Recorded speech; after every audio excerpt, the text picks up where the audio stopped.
blade fell to the deck with a metallic clatter that echoed throughout the Galvari warship, followed immediately by the mocking laughter of 6 alien soldiers. Their tall, 4-armed frames shook with mirth as they surrounded the lone human captive, the only survivor from the research vessel they had ambushed near Saturn's rings. Ryan Norris watched as one of the Galvari kicked his combat knife across the polished floor with a clawed foot.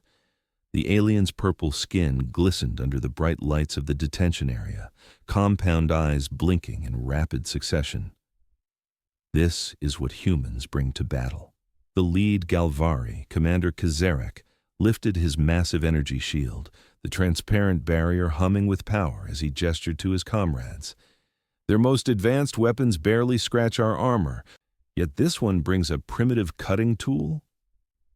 Ryan remained on his knees, blood trickling from a gash on his forehead. The research vessel had been his home for 3 years, cataloging the chemical compositions of Saturn's outer rings when the Galvari attack came without warning. His crewmates had died in the initial assault, 15 good people gone in seconds. Only Ryan had survived, hiding in an emergency pod until the aliens found him. "I'm a scientist, not a soldier," Ryan said, his voice steady despite the terror coursing through his veins. "The knife is for collecting samples." This brought another round of laughter from the aliens. Their translator devices rendered their chittering sounds into English with an unsettling accuracy. "Humans," scoffed another Galvari, this one with an elaborate crest of spines running down its back. "So fragile, yet so arrogant. Your species should have accepted our terms when we entered your system." Ryan knew what those terms were. Earth had received the Galvari transmission 18 months ago. The aliens demanded access to half of Earth's water reserves in exchange for technological knowledge.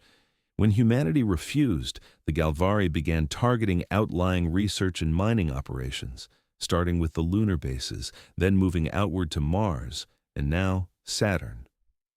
Commander Kazarek stepped forward, his shield lowering slightly as he bent to examine Ryan more closely. This one might have useful information about Earth's defenses. Prep him for interrogation. 2 of the Galvari moved to grab Ryan, but he was quicker than they anticipated. 3 years in reduced gravity had strengthened his reflexes in ways the aliens hadn't accounted for. He lunged forward, rolling past Commander Kazarek and snatching his knife from the floor in one fluid motion. The aliens reacted with surprising slowness, their confidence having made them careless. Ryan knew he had mere seconds before they would overpower him. He didn't aim for their bodies, armored as they were with exoskeletons and battle plating. Instead, he slashed at the one thing within reach, Commander Kazarek's shield emitter.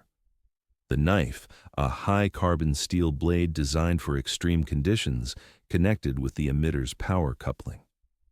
There was a moment of resistance as metal met alien technology, then a give as the blade sliced through circuitry.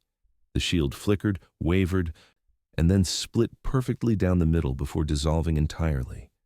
The laughter stopped instantly. Commander Kazarek staggered backward, his 4 arms flailing in surprise as his shield, the pinnacle of Galvari defensive technology, collapsed into uselessness. The other soldiers froze, their compound eyes fixed on the human who had just done the impossible. "How?" Kazarek demanded, his translated voice crackling with rage. "No human weapon has penetrated our shields." Ryan stood now, knife in hand, understanding dawning on him. The Galvari shields weren't designed to stop physical objects moving at low velocity. They were tuned to energy weapons and high-speed projectiles, the very technologies humans had been using to fight them. "Your shields are calibrated for lasers and bullets," Ryan said, his scientific mind rapidly assessing the situation.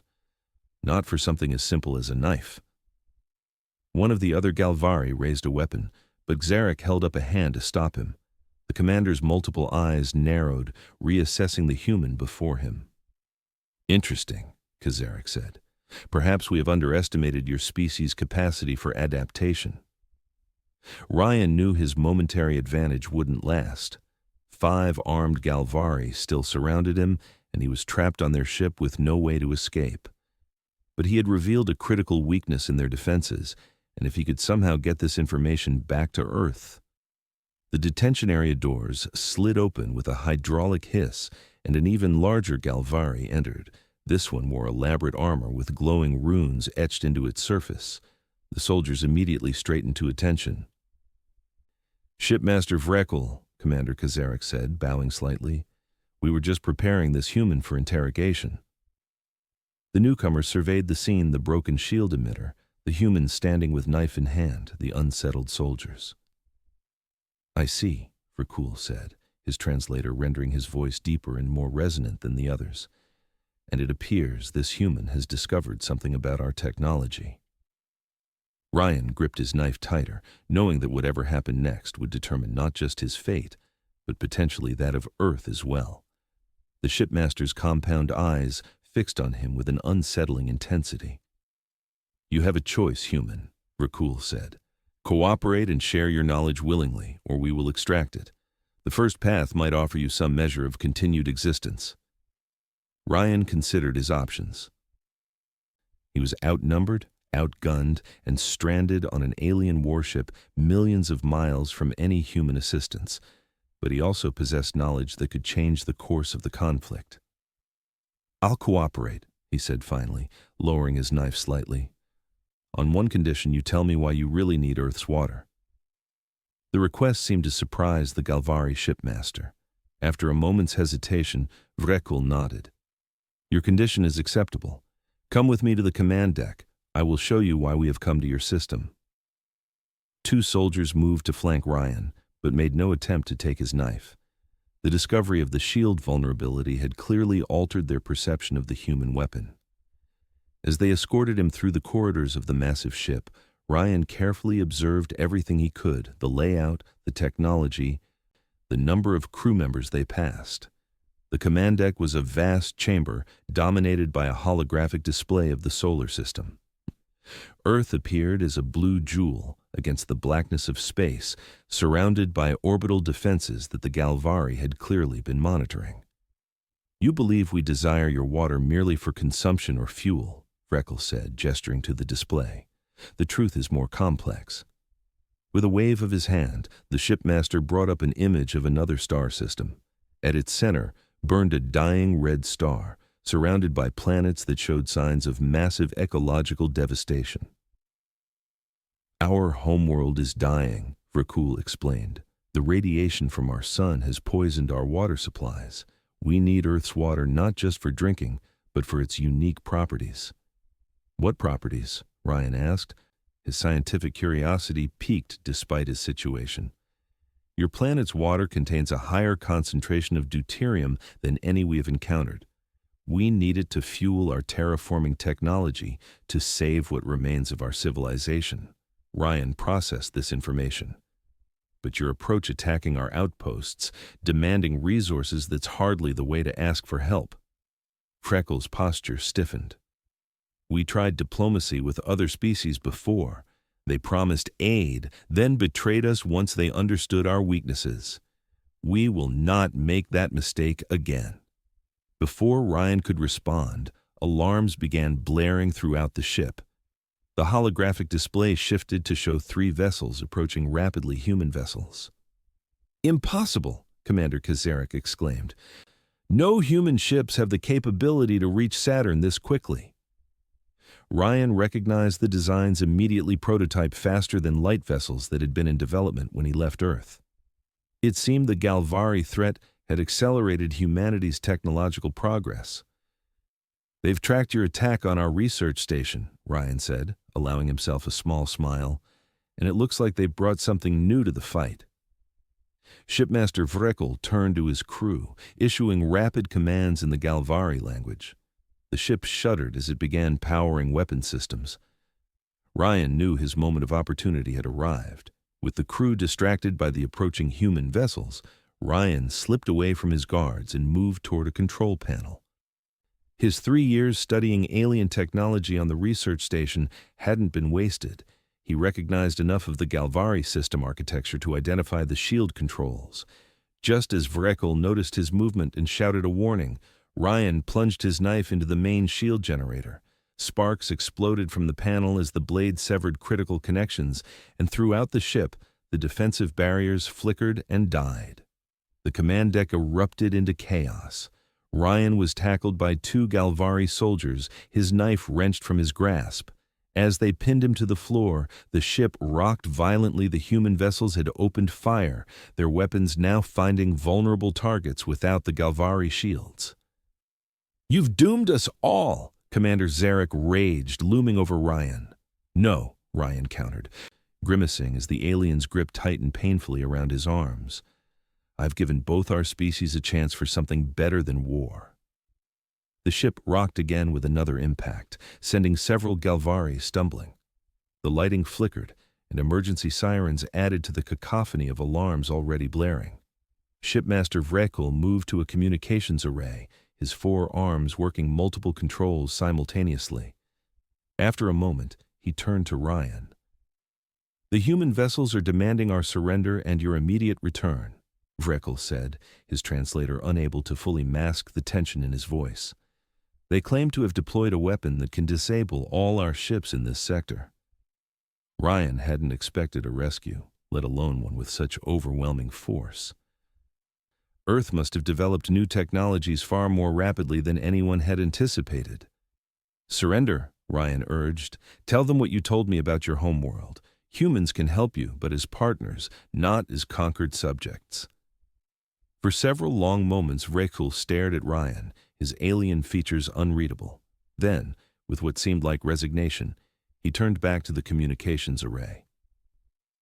"This is Shipmaster Vrekul of the Galvari Dominion. We accept your terms of surrender." The next few hours passed in a blur of activity. Ryan was transferred to the lead human vessel, the UES Venture, where medical staff treated his injuries while military personnel debriefed him about his captivity and the critical information he'd discovered about Galvari shield technology. Admiral Sarah Weiss, commander of the human fleet, listened intently to Ryan's account of the Galvari's desperate search for water to save their dying homeworld. "If what you're saying is true," she said when he had finished, "this could change everything. But we'll need to verify their claims." "I understand the caution," Ryan replied. "But I believe they were telling the truth. Their ship had extensive data on deuterium extraction and terraforming technology. With proper diplomatic channels, we might find a solution that benefits both species." The Admiral nodded thoughtfully. "Your actions may have just created an opening for peace, Dr. Norris. That knife of yours has become quite famous in the last few hours." Ryan looked down at the blade, now cleaned and returned to him as a gesture of respect. Such a simple tool, yet it had revealed a critical vulnerability in supposedly superior alien technology and possibly opened the door to saving two civilizations. 2 days later, a diplomatic contingent from Earth arrived to begin formal negotiations with the Galvari leadership. Ryan was asked to participate as both a scientific advisor and as the unexpected catalyst for this historic moment. The Galvari, their military advantage neutralized by the discovery of their shield weakness, approached the negotiations with a newfound respect for humanity.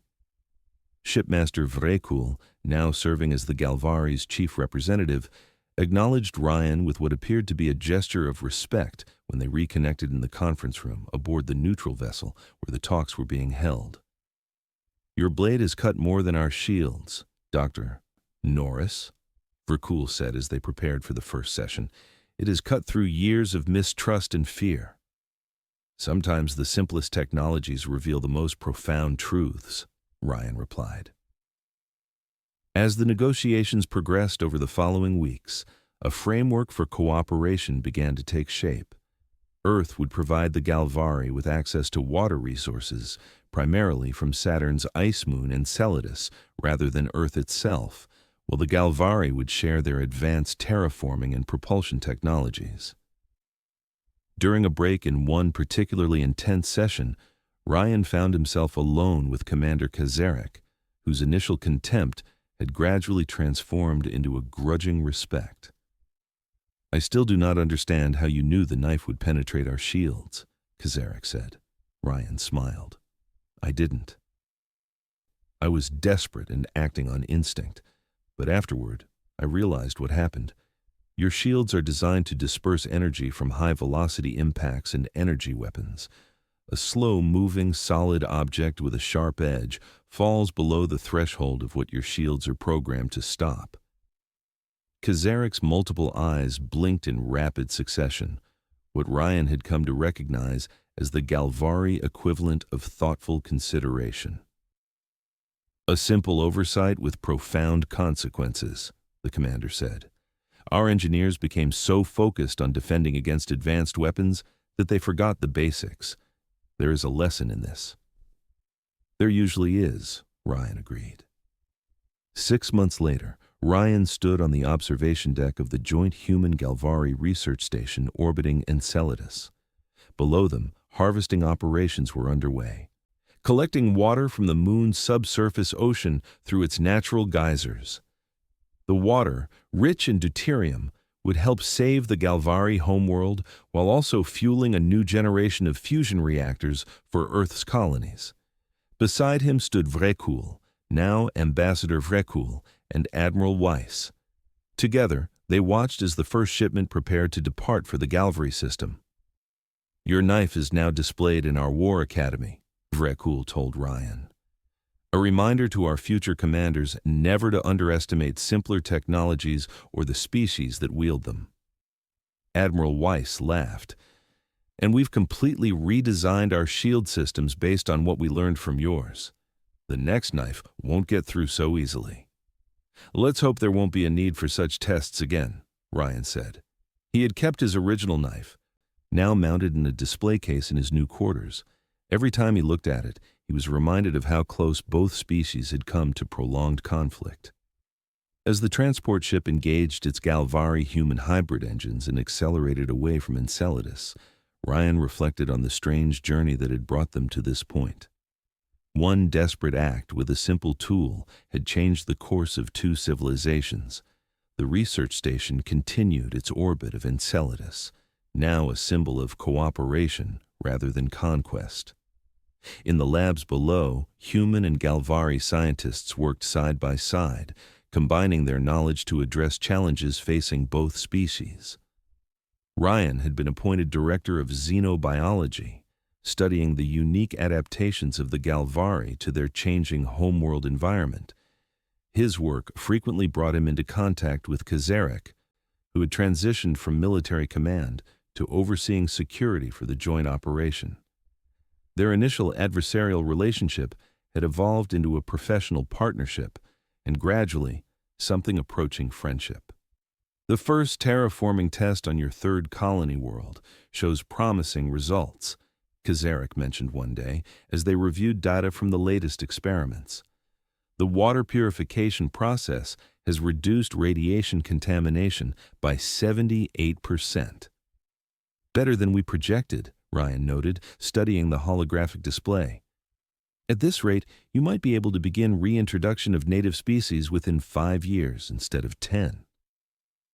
Kazarek made the chittering sound that Ryan now recognized as the Galvari equivalent of a contemplative sigh. 5 years ago, we had abandoned hope for that world. Now, because of a scientist with a knife, we prepare to make it habitable again. Ryan had grown accustomed to the aliens' tendency to reference the knife incident, though it still made him uncomfortable. What had been a desperate act of survival had become something of a legend among both humans and Galvari. The knife just opened the door, Ryan said. It's what we chose to do afterward that matters. Their conversation was interrupted by an alert from the station's communication system. An urgent message from Earth required Ryan's immediate attention. He excused himself and headed to his office, where the encrypted transmission awaited. The message was from Admiral Weiss, and its contents sent a chill through him. A faction within the Galvari Dominion, opposed to the alliance with humans, had launched attacks on 2 Earth outposts near Jupiter. The fragile peace they had worked so hard to build was threatened. Within hours, an emergency council convened on the research station. Representatives from both species gathered to address the crisis, tensions palpable in the room. Ambassador Vrekel appeared deeply troubled as he addressed the assembly. These attacks were carried out by the Purification sect, extremists who believe cooperation with other species is contamination, Vrekel explained. They do not represent the will of the Dominion, but they are dangerous and well-armed. Admiral Weiss, joining via holographic projection, was direct. We understand this isn't sanctioned by your government, Ambassador, but Earth's population is demanding a response. We need to act decisively before this escalates. Ryan listened as proposals were exchanged, some calling for military action against the extremists, others suggesting diplomatic isolation until the Galvari government resolved the internal threat. Neither approach seemed likely to succeed without causing further damage to the alliance. When there was a pause in the heated discussion, Ryan spoke up. We're approaching this the wrong way. The Purification sect wants to drive us apart to prove that cooperation is impossible. Our response should demonstrate the opposite. All eyes turned to him as he continued. What if we form a joint task force, human and Galvari forces working together to address this threat? It would show both our worlds that this alliance isn't fragile, it's strong enough to face challenges together. The room fell silent as the representatives considered his proposal. Eventually, Ambassador Vrekel nodded slowly. Dr. Norris once again cuts to the heart of the matter, he said.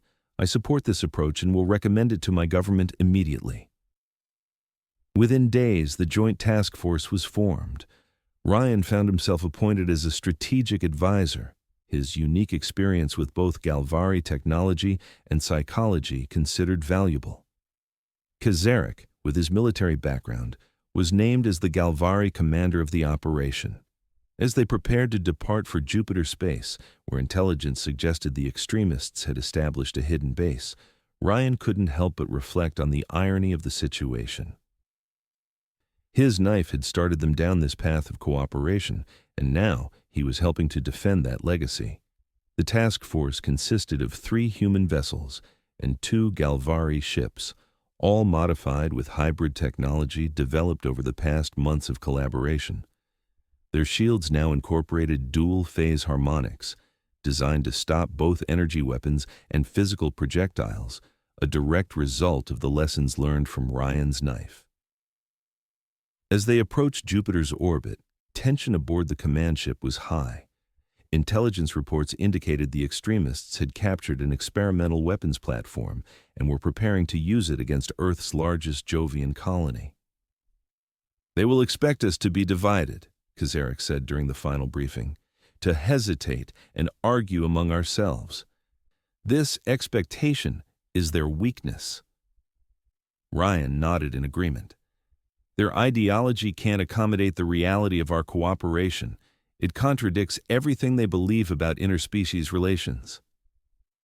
The task force detected the extremist base hidden within Jupiter's turbulent atmosphere, using a massive floating platform designed to harvest gases from the giant planet. As they moved into position to surround it, the enemy responded with unexpected ferocity. The first volley of energy weapons struck the lead human vessel, but its new hybrid shields held firm. The task force returned fire with precision, targeting the platform's propulsion systems rather than weapons, a strategic decision to minimize casualties and potentially capture the extremists alive. Ryan watched from the command center as the coordinated attack unfolded. Human and Galvari officers worked in seamless cooperation, each leveraging their species' strengths. The human vessels maneuvered with greater agility, while the Galvari ships provided overwhelming firepower. Just as it seemed they had gained the upper hand, sensors detected a massive energy buildup within the platform. "They're overloading the experimental weapon," called out a human tactical officer. "If it detonates in Jupiter's atmosphere, it could trigger a chain reaction in the gas layers." Ryan's scientific mind quickly processed the implications. Such a reaction could potentially alter Jupiter's delicate atmospheric balance, with catastrophic consequences for the entire solar system. "We need to board that platform and shut down the weapon manually," Ryan said. There's no time for remote hacking attempts. Kazarek immediately volunteered to lead the boarding party, and to Ryan's surprise, requested that he accompany them. Your insight into the weapon systems may be crucial, the commander explained. Within minutes, Ryan found himself aboard a small assault craft with Kazarek and a mixed team of human and Galvari soldiers racing toward the platform as the larger vessels provided covering fire. As they approached, enemy defenses targeted them with increasing desperation. Their craft took a direct hit just as they reached the platform, sending them crashing into a docking bay. The impact threw Ryan against a bulkhead, pain lancing through his shoulder as something cracked. Gritting his teeth, he extracted himself from the damaged craft alongside the others. "Are you injured?" Kazarek asked, noticing Ryan's pained movements. "Broken collarbone, I think," Ryan replied, wincing. "I can still function." Kazarek handed him a small device. "Emergency medical gel. It will stabilize the injury temporarily." Ryan applied the cool substance, feeling immediate relief as it hardened around his shoulder, creating a supportive structure. There was no time for proper medical attention. Sensors indicated the weapon's energy levels were approaching critical. The team fought their way through the platform's corridors, encountering fierce resistance from the extremists. Both humans and Galvari fell in the exchange of fire, but the mixed squad pushed forward with determined coordination. As they neared the central chamber housing the weapon, they were confronted by a massive security door. The human demolition expert examined it and shook her head. "Too thick for our charges. We'd need at least 15 minutes to cut through." "We don't have 15 minutes, Ryan said, checking the sensor readings. "That weapon will detonate in less than 10. Kazarek stepped forward, examining the door's control mechanism. "This uses our old security architecture before the Alliance." He turned to Ryan.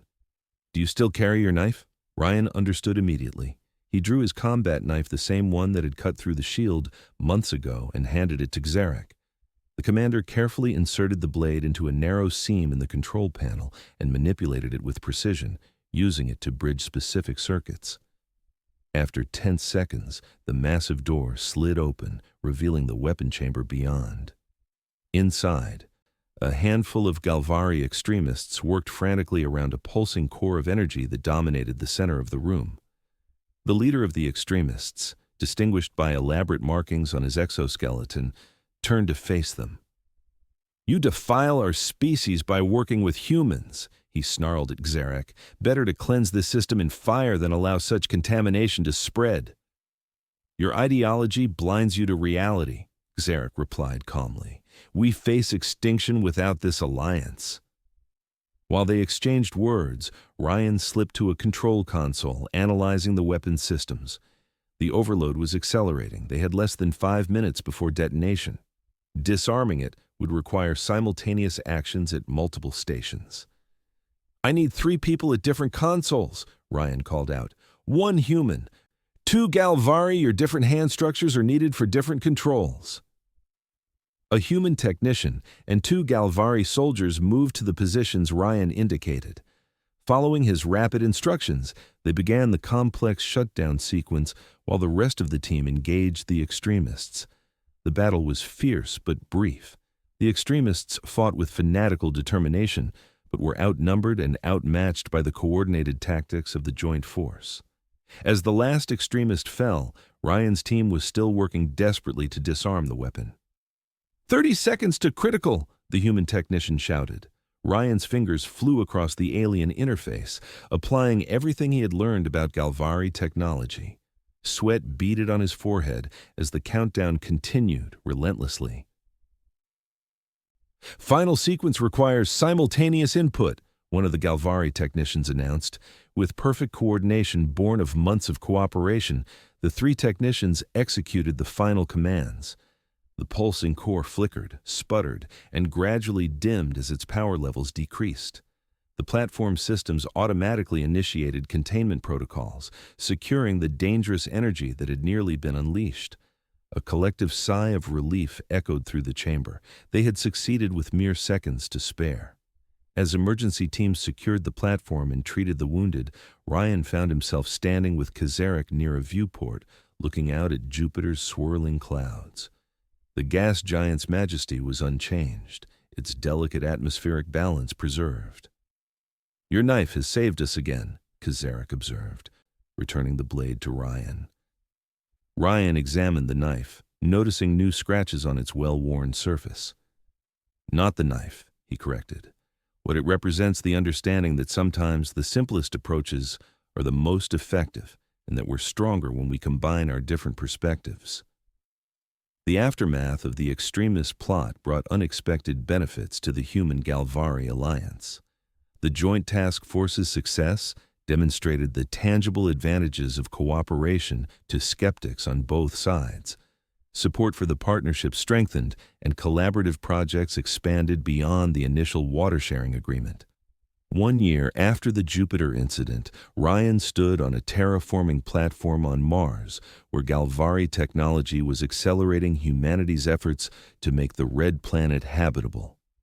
Beside him stood Admiral Weiss, now promoted to oversee all joint operations in the solar system. "Hard to believe it's been 18 months since you were captured," she remarked, "since you cut that shield in half and changed everything." Ryan watched as massive atmospheric processors, built with Galvari designs but human materials, released carefully calibrated mixtures into the Martian air. In the habitat dome behind them, the first trees planted in Martian soil were beginning to thrive. "I was just trying to survive," he said. "I never imagined it would lead to all this." "The best discoveries often come that way," the Admiral replied. "Speaking of which, the Joint Research Team wants you back on Enceladus. They've found something interesting in the water samples, some kind of microbial life that might be compatible with both human and Galvari biology." Ryan's scientific curiosity was immediately piqued. "Compatible with both? That shouldn't be possible given our different biochemistries." "That's why they need you there," she said with a smile. "The impossible seems to happen around you with remarkable frequency."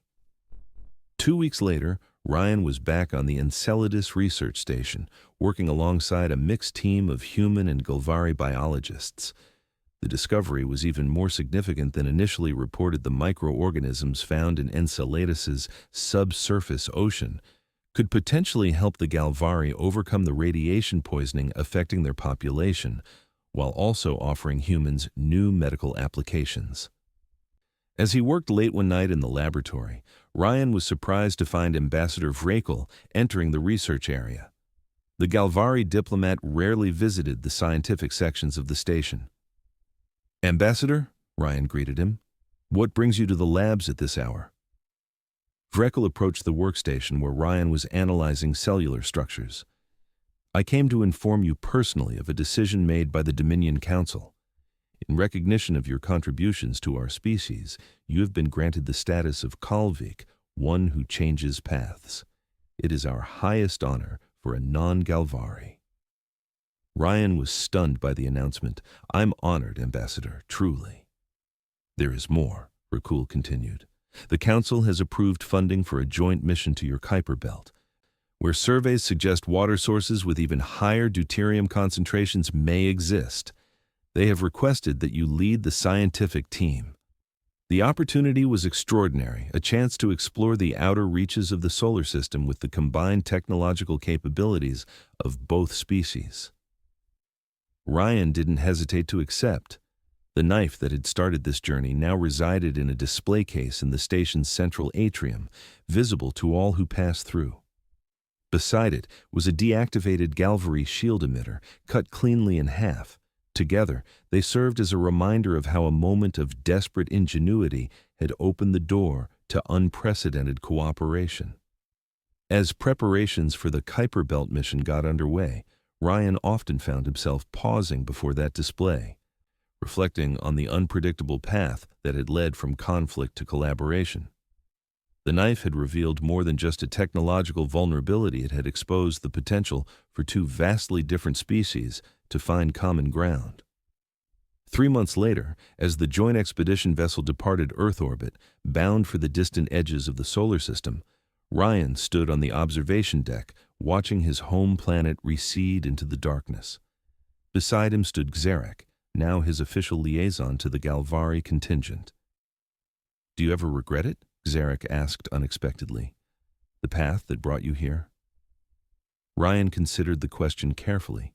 He had lost friends in the initial Galvari attack, had suffered injuries, and faced death. Yet those losses had led to a partnership that was benefiting billions across two worlds. "No," he said finally, "I regret the losses, the pain, the misunderstandings, but not where we've ended up." Xeric made the chittering sound that Ryan now recognized as agreement. "Among my people, there is a saying, 'The sharpest blade reveals the clearest truth.' Your knife showed us truth when we needed it most." As the ship accelerated toward the outer solar system, its hybrid engines propelling it faster than any previous human vessel, Ryan thought about the discoveries that awaited them. Whatever they found in the distant icy reaches of the Kuiper Belt would be analyzed by human and Galvari scientists working side by side, each bringing their unique perspectives to the challenge. It was a future neither species could have imagined before a desperate scientist with a knife revealed that even the most advanced technologies could be vulnerable to simple solutions, and that cooperation might be the most powerful technology of all.